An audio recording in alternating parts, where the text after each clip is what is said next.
So I've already gone further than I've ever been on this bike. I just stopped to change batteries in the GoPro. I'm going to keep going a little bit further, see how far I can get. Let's see where we end up.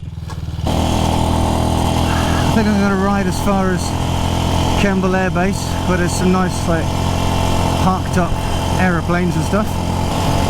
Bike is currently cruising quite happily at about 40 miles an hour, although as I said before, can't really tell how fast I'm going with that particular speedometer, but it's a rough guess.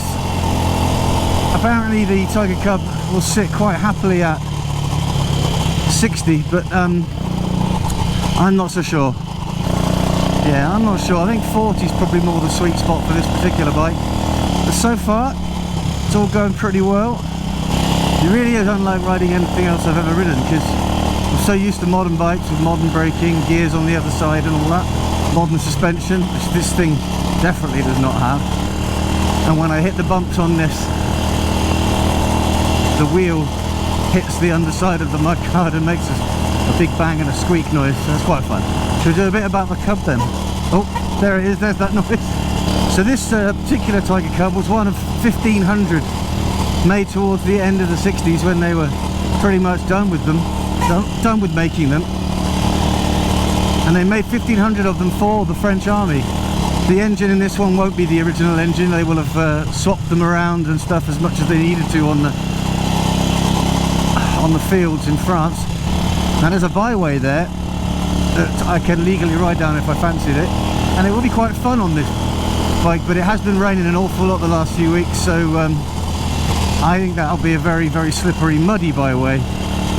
I don't really want to get involved with on this lovely old bike with this road tyres and my absolute lack of skill in off-roading, as has been proved in the past with a broken leg. Let's pull in here and have a little inspection, shall we?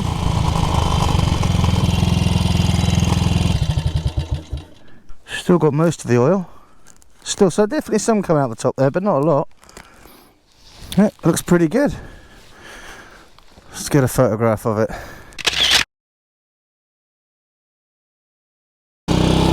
Right, see where this will take us then. This is pretty fun, I've got to say.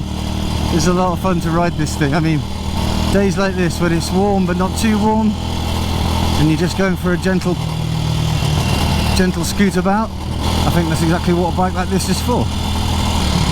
I mean, ask me that again the next time it breaks down and I'm furious and standing on the side of the road waiting for a tow truck. I've kicked it into a bush, set fire to it with rage. No, that won't happen. That might happen. I'm going to pull in and change batteries, I think. Just stopped here to change my GoPro batteries in the village of Milbourne. Situation updates. There is just a tiny bit of oil, tiniest bit coming out. I think that's all right. Let's carry on. Oh, that electronic ignition works every time. Thank you, Andy. Sorry, Milbourne, left a bit of oil on you.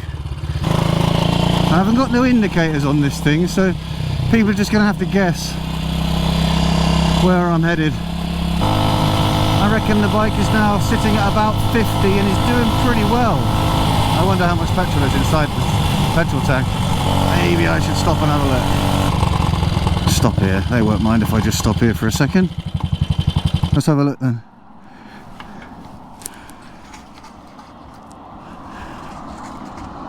Yeah, there's not a lot of petrol in that.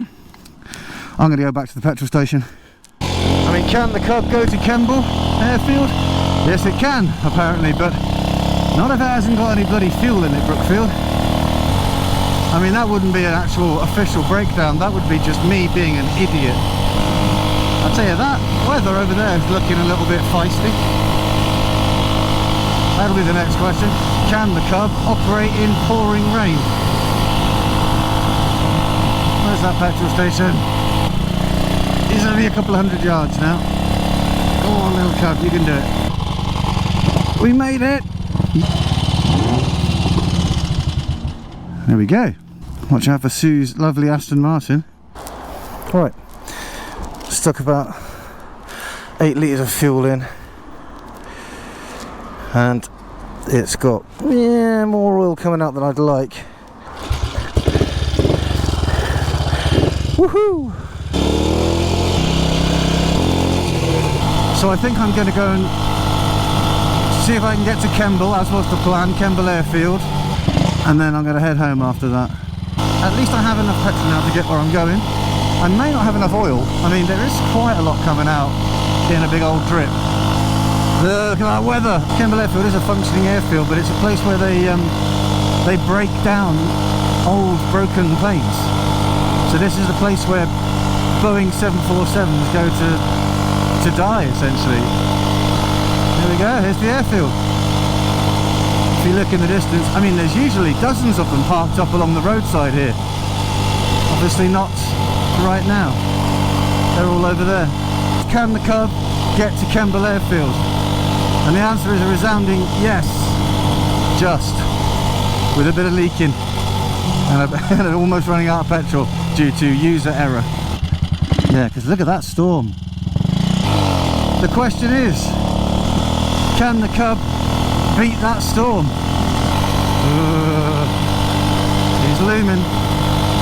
He's a looming moomin. I'm going to get off the main road and I'm going to turn down into Oaksey. It was about this point when the GoPro battery finally died, but as you can see, the Cub did get me home before the storm hit. See you in episode 3 when we find out if the Cub can go, somewhere else.